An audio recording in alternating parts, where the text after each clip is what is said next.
కేంద్రం పార్లమెంట్ ముందుకు పరీక్షల లీకేజీల నిరోధక చట్టాన్ని తెచ్చింది. లోక్సభలో పబ్లిక్ ఎగ్జామినేషన్ సవరణ బిల్లు 2026ను ప్రవేశపెట్టి చర్చను ప్రారంభించారు కేంద్ర మంత్రి జితేంద్ర సింగ్. అయితే విపక్షాల ఆందోళనతో సభ ముందుకు సాగలేదు. స్పీకర్ ఎన్నిసార్లు చెప్పినా సభ్యులు వినలేదు. నీట్ వ్యవహారం, విద్యార్థులపై పోలీసుల లాఠీచార్జ్ అంశాలపై చర్చకు డిమాండ్ చేస్తూ నిరసనలు తెలిపారు. దీంతో లోక్సభను సాయంత్రం 5 గంటల వరకు వాయిదా వేశారు స్పీకర్ ఓం బిర్లా. ఇటు రాజ్యసభలోనూ సేమ్ సీన్ రిపీట్ అయింది. విపక్షాల ఆందోళనతో సభ వాయిదా పడింది. పరీక్షల లీకేజీల నిరోధక చట్టం బిల్లుపై సభలో విస్తృత చర్చ జరగనుంది.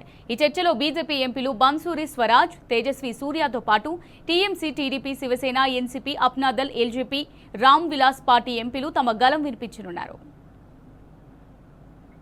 ఈ బిల్లులో 7 కీలక మార్పులను ప్రతిపాదించింది కేంద్రం.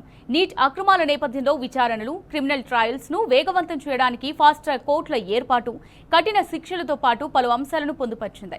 పరీక్షల్లో అక్రమ పద్ధతులను అవలంబిస్తే కనీసం 5 ఏళ్ల నుంచి గరిష్టంగా 10 ఏళ్ల వరకు జైలు శిక్ష విధించేలా చట్టంలో మార్పులు చేసింది. జరిమానా మొత్తాన్ని 10 లక్షల నుంచి 50 లక్షలకు పెంచుతూ సవరించింది.